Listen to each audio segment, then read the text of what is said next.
guitars si Menard. On bass, si Leonard. Huwag po kayo maliligitan. Si Menard po ito. Ito po si Leonard. Yeah, MNL. On lead guitar si Dan. And of course, ang aming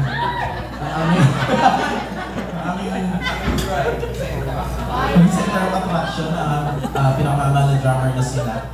Or Nate. Or Nathan. Or Nathaniel.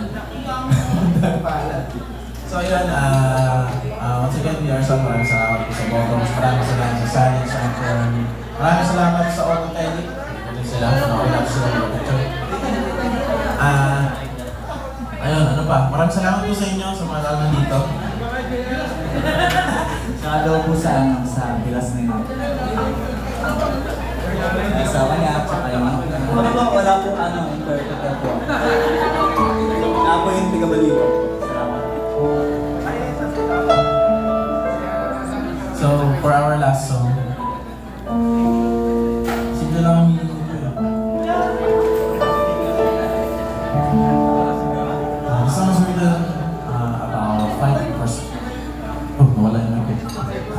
This song was written about fighting for something that you really want. Shout out pala kayo.